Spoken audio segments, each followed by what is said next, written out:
Hello दोस्तों, स्वागत है आप सभी का अपना चैनल कॉमर्स क्लासेस में। तो आज हम सीखने वाले हैं साझेदारों का पूंजी खाता बनाना। ठीक है, आज हम लोग क्या सीखने वाले हैं जी?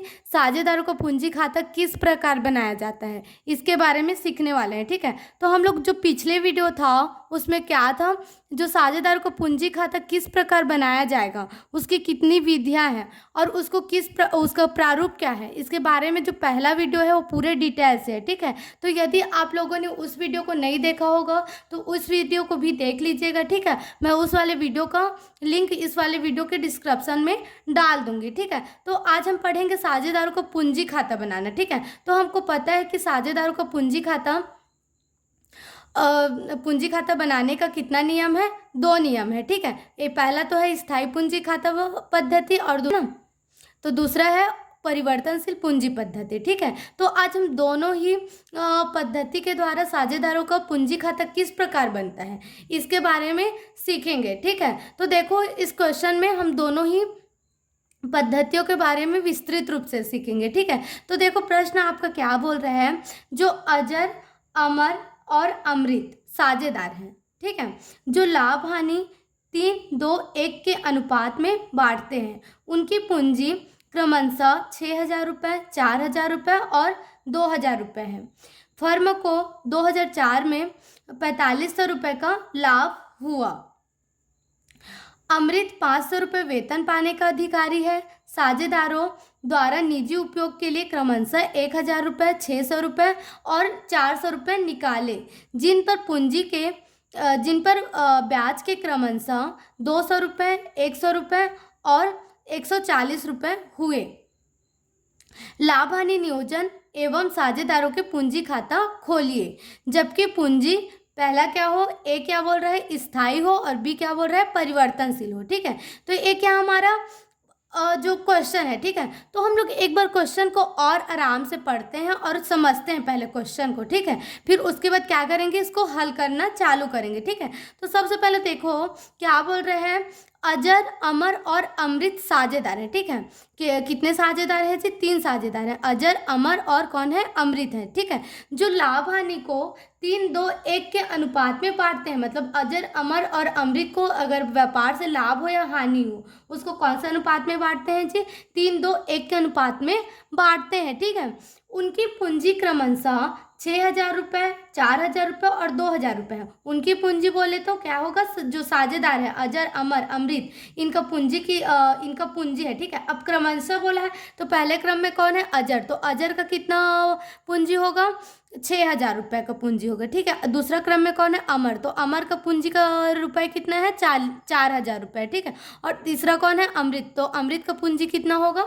2,000 रुपये होगा। ठीक है, ये समझ में आ गया। 3 साझेदार हैं अजर, अमर, अमृत, और अपने लाभ हानि को 3-2-1 के अनुपात में बांटते हैं और उन लोग पूंजी कितना लगाते हैं? अजर 6,000 रुपये, अमर 4,000 रुपये और अमृत 2,000 रुपये। ठीक है, इतना कंप्लीट हो गया है। ठीक है, अब क्या बोल रहे हैं आगे देखो, फर्म को 2004 में जो फर्म है उसको सन 2004 में 4,500 रुपये का लाभ हुआ। कितना का लाभ हुआ है जी?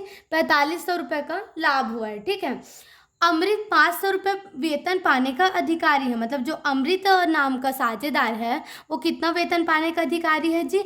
500 रुपये वेतन पाने का अधिकारी है। ठीक है, साझेदारों द्वारा निजी उपयोग के लिए क्रमशः 1,000 रुपये, 600 रुपये और 400 रुपये निकाले। ठीक है, जो साझेदार हैं अजर, अमर और अमृत, उन्होंने अपने निजी उपयोग के लिए मतलब आहरण के लिए कितना कितना आहरण किया है? अजर 1,000 रुपये किया है। दूसरा कौन है? अमर, तो अमर कितना किया? 600 रुपये। और तीसरा कौन है? अमृत, तो अमृत कितना आहरण किया है? 400 रुपये किया है। ठीक है, अब 400 रुपये निकाले जिन पर ब्याज के क्रमशः 200 रुपये, 100 रुपये और 140 रुपये, मतलब जो भी साझेदार है। ठीक है, उन्होंने जो आहरण किया तो उसके बदले में जो व्यापार है वो क्या ले रहे हैं जी? ब्याज ले रहे हैं। ठीक है, क्या ले रहे हैं? ब्याज ले रहे हैं। तो जो अजर है वो कितना रुपये ब्याज दे रहा है? 200 रुपये।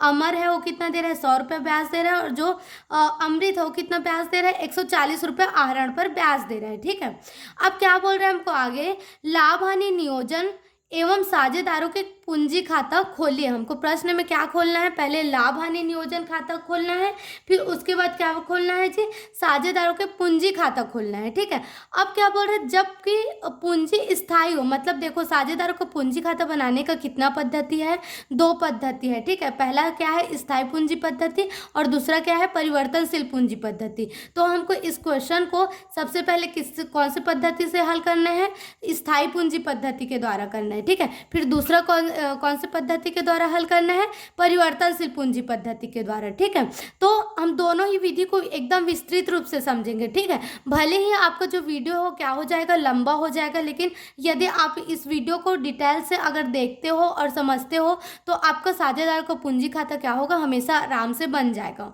ठीक है, तो देखो हमको सबसे पहले कौन सा खाता बनाने के लिए बोला गया है, लाभ हानि नियोजन खाता। ठीक है, तो हम सबसे पहले क्या बनाएंगे जी, लाभ हानि नियोजन खाता बनाएंगे, फिर उसके बाद क्या बनाएंगे, साझेदारों का पूंजी खाता बनाएंगे। ठीक है, और दोनों ही पद्धतियों का उपयोग करके बनाएंगे। तो देखो सबसे पहले आपको क्या बनाना है, लाभ हानि नियोजन खाता।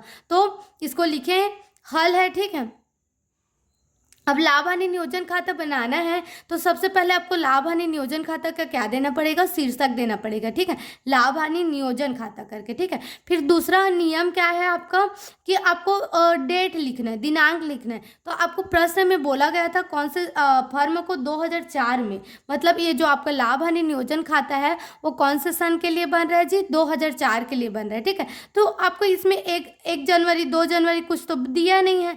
तो जब भी प्रश्न में आपको एक निश्चित दिनांक नहीं दिया है तो आपको क्या मानना है, आपका व्यापार 1 जनवरी को स्टार्ट हो गया है और 31 दिसंबर को समाप्त हो गया है। ठीक है, तो इसमें केवल हमको सन 2004 दिया गया है, हमको 1 अप्रैल या फिर 1 जनवरी कुछ तो नहीं दिया है ना। तो हम अपने से मान लें कि जो हमारा व्यापार है वो कब खत्म होता है जी, 31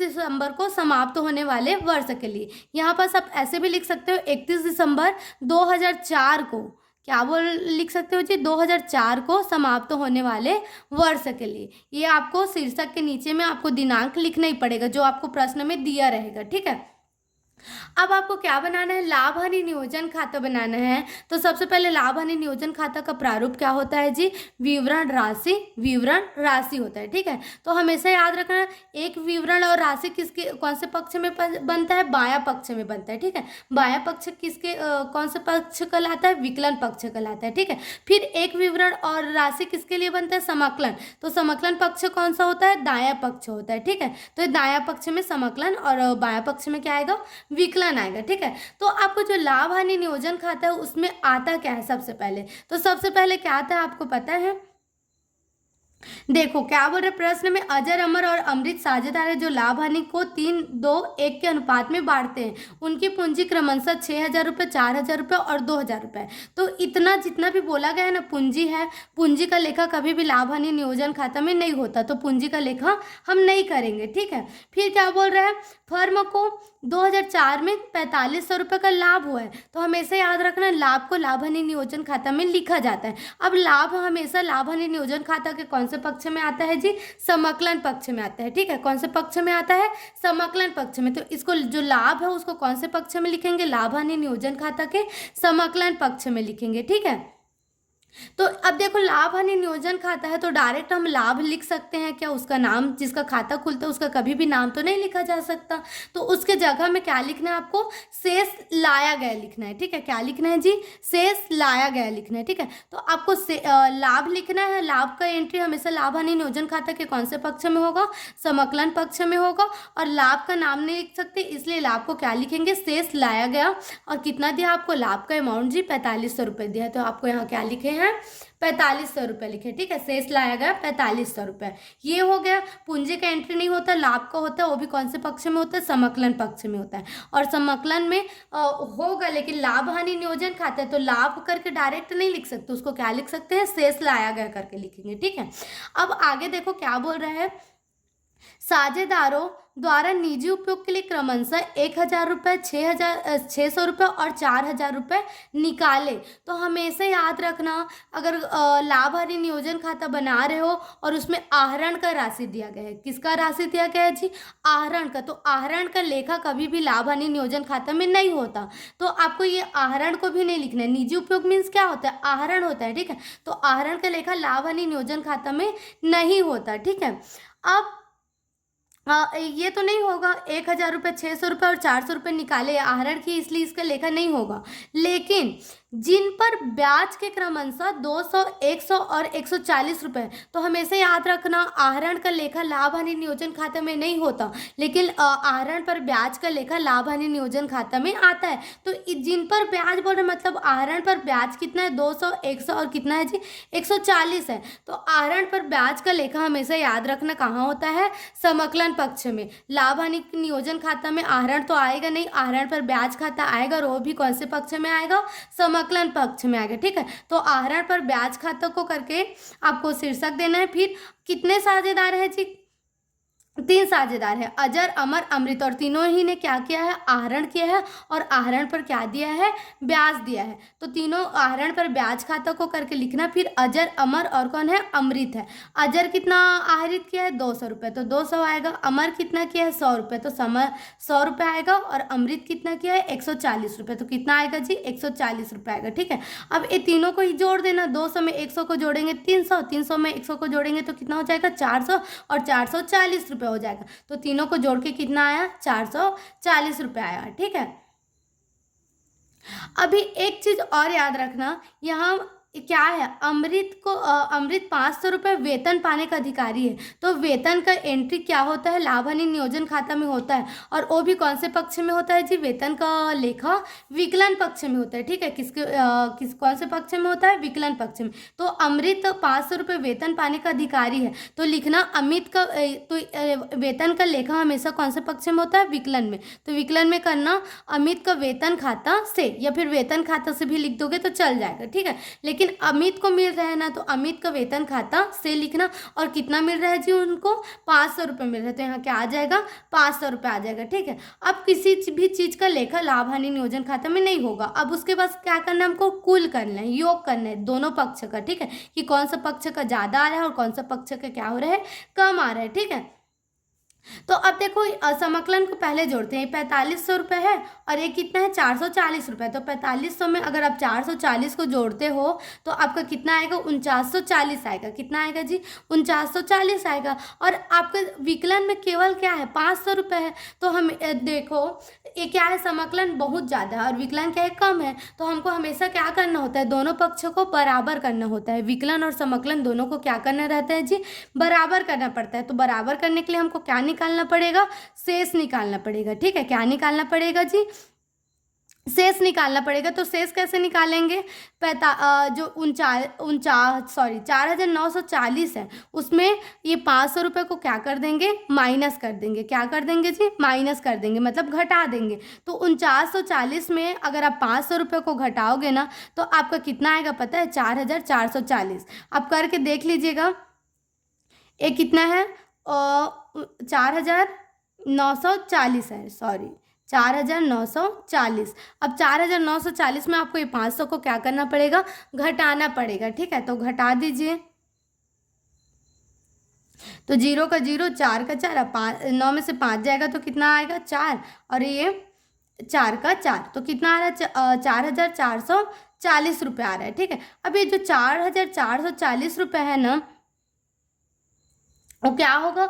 जो तीनों साझेदार है उसमें क्या होगा जी? ये बटेगा। क्या होगा? बटेगा। और हमेशा ये भी याद रखना, यदि आपका लाभ हानि नियोजन खाता में, ठीक है, समकलन पक्ष ज़्यादा आ रहा है और विकलन पक्ष क्या हो रहा है? कम आ रहा है, तो आपको क्या हो रहा है? लाभ हो रहा है। अगर विकलन पक्ष ज़्यादा आता है और समकलन पक्ष कम आता है तो आपको क्या होता है? हानि। लेकिन अभी हमारे इस प्रश्न में क्या हुआ है? आपका जो विकलन है वो क्या हो रहा है? कम आ रहा है, और समकलन क्या हो रहा है? ज़्यादा आ रहा है। मतलब आपको शेष कहाँ लाना पड़ेगा? विकलन पक्ष में आएगा। तो हमेशा याद रखना, अगर शेष विकलन पक्ष में आता है तो आपको क्या होता है? लाभ होता है, ठीक है। क्या होता है जी? लाभ। तो इसको ऐसे लिखना है, साझेदारों के पूंजी खाता से करके आपको शीर्षक देना पड़ेगा, साझेदारों के पूंजी खाता से, पूंजी से लिख लिए, ठीक है। अब साझेदारों के पूंजी खाता से हो गया। अब आपके कितने साझेदार हैं जी? 3 साझेदार हैं, अजर, अमर और अमृत। अब ये जो 4,440 रुपये आपको लाभ हुआ है उसका क्या करोगे? तीनों साझेदारों में विभाजन करोगे। अब लाभ इसलिए बोल रहे हैं क्योंकि जो शेष है वो कौन से पक्ष में आ रहे हैं? विकलन। और विकलन पक्ष में जब शेष आता है तो हमेशा क्या होता है? वो क्या बोलते हैं आपका लाभ होता है, ठीक है। अगर यही शेष समाकलन में जाता है तो हानि का विभाजन होता है, लेकिन यही शेष कहाँ है? विकलन में है, तो ये क्या होगा? आपका लाभ का विभाजन होगा, ठीक है। तो देखो ये जो 4,440 है उसको कौन से अनुपात में बांटोगे? ये जो 3:2:1 का अनुपात है ना, उसी अनुपात में आपको क्या करना पड़ेगा? बांटना पड़ेगा। तो इसको लिख लेना, वर्किंग नोट करना पड़ेगा आपको। क्या करना पड़ेगा जी? वर्किंग नोट करना पड़ेगा, ठीक है। तो वर्किंग नोट में क्या लिखोगे? लाभ। लाभ बराबर कितना आया जी? 4,440 आया, ठीक है। अब 4,440 में अजर का हिस्सा कितना है, अमर का हिस्सा कितना है, अमृत का हिस्सा कितना है, हमको पता है क्या? नहीं पता है। तो सबसे पहले अजर का निकालेंगे। किसका निकालेंगे जी? अजर का हिस्सा निकालेंगे, ठीक है। अजर का हिस्सा, तो अजर का हिस्सा है ना, तो आपका लाभ कितना है? 4,440 है, ठीक है। गुणा कितना से करना पड़ेगा? जो आपका अजर है उसका अनुपात कितना है जी? 3। तो गुणा कितना करना पड़ेगा? 3 करना पड़ेगा। और 3 तो कितना हो जाएगा? 5। 5 और 1 कितना हो जाएगा? 6। तो बटा में कितना करना पड़ेगा आपको? 6 करना पड़ेगा, ठीक है। अब इसको हल कर लेते हैं। देखो 3 एकम 3, 3 दूनी कितना हो जाएगा? 6, और 3 एकम 3 क्या हो गए? कट गए, है ना। अब 2 एकम 2, 2 दूनी 4, 2 दूनी 4, 2 दूनी 4 और 2 शून्य 0। तो अगर आप आपका कितना आया? 2220 रुपये का गुणा अगर आप 1 से करते हो तो उतना ही आएगा। 1 शून्य 0 हो जाएगा, 2 शून्य सॉरी 1 शून्य 0, 2 एकम 2, 2 एकम 2, 2 एकम 2। तो मतलब आपका जो 4,440 है ना, उसमें अजर का हिस्सा कितना है? 2,220 रुपये। किसका हिस्सा है जी? आपका अजर का हिस्सा है, ठीक है। अभी हमारा अमृत जो अमर और अमृत है वो बचे हुए, ठीक है, उनका भी विभाजन करेंगे, है ना। अब देखो दूसरा साझेदार कौन था? अमृत था, ठीक है। तो अमृत का हिस्सा निकालेंगे। तो अमृत का हिस्सा पूरा लाभ का हिस्सा कितना है जी? 4,440। तो 4,440 आ गया। गुणा जो अमृत का हिस्सा है उसका अनुपात कितना है आपका? तो देखो जो अमृत है सॉरी अमर है उसका अनुपात कितना है जी? 2। तो अमर को कौन से हिस्से में देंगे? 2। तो 2 आ जाएगा। 4,440 गुणा कितना हो जाएगा? 2 बटा कितना आएगा? 3 2 5, 5 और 1 कितना हो जाएगा? 6। तो 6 लिखेंगे। अब देखो अमृत का हिस्सा निकालेंगे, ठीक है। किसका हिस्सा निकालेंगे जी? अमृत का हिस्सा। तो अमृत का हिस्सा आ गया, ठीक है।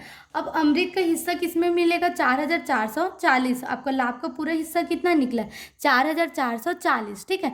गुणा आपको प्रश्न में जो अमृत का अनुपात है वो कितना दिया गया है? 2। तो 2 आ गया, ठीक है। तो देखो आपका जो अमृत का अनुपात है वो कितना दिया? 2। तो गुणा में कितना आएगा? 2 आएगा, ठीक है। और तीनों को मिलाकर कितना हो जाएगा? 3 2 5, 5 1 कितना हो गया? 6। तो बटा में कितना आ जाएगा आपका? 6, ठीक है। अब इसी को लिखा गया है 4,440 गुणा 2 बटा कितना है? 6 आया, ठीक है। अब इसको हल करते हैं जी। देखो 2 1 का 2 हो जाएगा और 2 तिया कितना हो जाएगा? 6 हो जाएगा, ठीक है। 2 तिया कितना हो गया जी? आपका 6 हो गया, ठीक है। तो 2 तिया आपका कितना हो गया? 6 हो गया, है ना। तो आपका ये जो अगर आप 1 से 4,440 का गुणा करते हो तो आपका कितना आएगा? 4,440 ही आएगा, ठीक है। बटा ये कितना आ गया? 3। अब ये तो कटेगा नहीं 3 से, ठीक है। ये कटेगा क्या? नहीं कटेगा क्योंकि लास्ट में क्या है? 0, तो नहीं कटेगा, ठीक है। तो आपको 4,440 है उसको 3 से क्या करना पड़ेगा? भाग करना पड़ेगा। क्या करना पड़ेगा जी? भाग। तो भाग करते हैं 4,440, है ना, भागित 3, है ना। अब देखो 3 1 का 3 हो जाएगा। 4 में से 3 गया तो आपका कितना बच गया? 1 बच गया। अब 1 तो 3 से भाग जाएगा, नहीं तो कौन उतरेगा नीचे में? 4, है ना। तो कितना बन गया? 14, है ना। अब 3 का पहाड़ा पढ़ते हैं कि 14 से ज़्यादा मत हो। तो 3 एकम 3, 3 एकम 3, 3 दूनी 6, 3 तिया 9, 3 चौक 12। कितने बार में आ रहा है जी? 4 बार में। तो यहाँ पास क्या आएगा? 4। तीन पंचे 15 क्या हो जाएगा बड़ा, तो उधर 12 को लेंगे, ठीक है। तो 3 चौक कितना हो गया 12, तो 4 में से 2 जाएगा तो आपका कितना बच जाएगा 2, और एक एक क्या हो गया आपका कट गया है, ठीक है। अब फिर कौन आ जाएगा नीचे, 4 आ जाएगा। अब 3 का पहाड़ा पढ़ना है कि 24 से ज़्यादा मत हो, ठीक है। तो 3 अट्ठे कितना होता है जी आपका 24, तो 8 यहाँ है और यहाँ क्या आ गया 24 आ गया। तो 4 4 आपका क्या हो गया कैंसल, 2 2 भी क्या हो गया आपका कैंसल। अब जो 0 बचा है वो उतरेगा, तो 3 शून्य क्या हो जाएगा, शून्य हो जाएगा। क्या हो जाएगा जी 3 शून्य शून्य। अमृत का हिस्सा कितना निकल गया, 1480 रुपये निकल गया, ठीक है। तो यहाँ पास आपका कितना आ गया जी, अमृत का 1480 रुपये आ गया, ठीक है। अब लास्ट हमारा बच्चा है, अमृत बचा है, ठीक है। तो अब किसका हिस्सा निकालेंगे, अमृत का हिस्सा निकालेंगे, ठीक है। तो देखो जो दूसरा साझेदार था उसका क्या नाम था जी, अमर था। तो ये अमर का हिस्सा है, ठीक है। आप जो पहले निकाले हो किसका हिस्सा था, अमर का हिस्सा था, ठीक है। तीसरा साझेदार कौन था, अमृत था। तो अब अमृत का हिस्सा निकलेगा, ठीक है। तो अमृत का भी हिस्सा किस में निकलेगा, 4440 में, तो 4440 आ जाएगा। और जो अमृत का अनुपात हो कितना दिया गया, 1 दिया गया, तो 1 आ गया, ठीक है। और तीनों साझेदार का अनुपात को जोड़ेंगे 3 2 1 को, तो टोटल कितना आ जाएगा जी आपका 6। तो बटा में कितना आ गया 6 आ गया, ठीक। तो आपका क्या आ गया 6 आ गया है, ठीक है। अब इसको क्या करते हैं, हल करते हैं, है ना। तो इसको भी हल करते हैं जी। देखो 2 तिया क्या हो जाएगा 6 हो जाएगा, 2 दूनी 4, 2 दूनी 4, 2 दूनी 4, 2 शून्य शून्य आ गया, ठीक है। अब 2220 का अगर आप 1 से गुणा करते तो कितना आएगा, 2220 ही आएगा, ठीक है। बटा कितना आ जाएगा 3 आ जाएगा। अब इसको क्या करना है आपको, 2220 को 3 से आपको क्या कर देना है, भाग दे देना है, ठीक है। तो भाग दे देते हैं, 2220 भागित कितना आ गया 3, है ना। मतलब 3 से भाग करना है आपको। तो 3 सत्ते कितना होता है आपका 21 होता है, 3 सत्ते कितना होता है जी 21। तो 21 आ गया, 2 में से 1 गया तो 1, 2 2 क्या हो गया कैंसिल हो गया। अब कौन आएगा नीचे, 2 आएगा, तो 12 बन गया। तो 3 का पहाड़ा पढ़ते कि 12 से ज़्यादा मत हो, तो 3 1 हम 3, 3 दूनी 6, 3 3 9, 3 चौक 12। तो कितना बार में आया, 4 बार में। तो 4 बार में गया, 2 2 क्या हो गया कैंसिल, 1 1 भी क्या हो गया कैंसिल। अब कौन आया 0, तो 3 शून्य कितना हो जाएगा 0। मतलब आपका जो अमृत का हिस्सा है वो कितना आ गया 740 आ गया, ठीक है। तो क्या हो गया 740 हो गया, ठीक है। तो अब ये जो अमृत का हिस्सा आया 740, अमर का हिस्सा आया है अमर का हिस्सा है 1480, और अजर का हिस्सा आया है 2220 रुपये, ठीक है। तो अब इसको किस में लिखेंगे जी, जो लाभ हानि नियोजन खाता है उसमें जो हम शीर्षक दिए थे साझेदारों के पूंजी खाता से अजर अमर अमृत, उसके अंतर्गत लिखेंगे। देखो अजर का लाभ कितना आया है 2220 रुपये आया, तो 2220 आ गया, ठीक है। और अमर का कितना है 1480, तो 1480 आ गया। और अमृत का कितना है 740, तो 740 आ गया, ठीक है। अब इस तीनों को जब हम ऐड करेंगे तो फिर कितना बन जाएगा, वो सभी को क्या कर देंगे जोड़ देंगे। तो जोड़ेंगे तो क्या हो जाएगा जी 4440 हो जाएगा, ठीक है। अब देखो दोनों पक्ष को बराबर करना था, तो 500 और 4440 को जब आपस में अब जोड़ेंगे ना तो कितना आ जाएगा 4940 आ जाएगा। और ये 45 और 440 मिलके तो 4940 ही बना था, ठीक है। तो ये आपका जो लाभ हानि नियोजन खाता है वो क्या होता है आपका, यही कंप्लीट होता है, ठीक है। अब आगे क्या सीखेंगे हम, साझेदारों को पूंजी खाता बनाना सीखेंगे, ठीक है।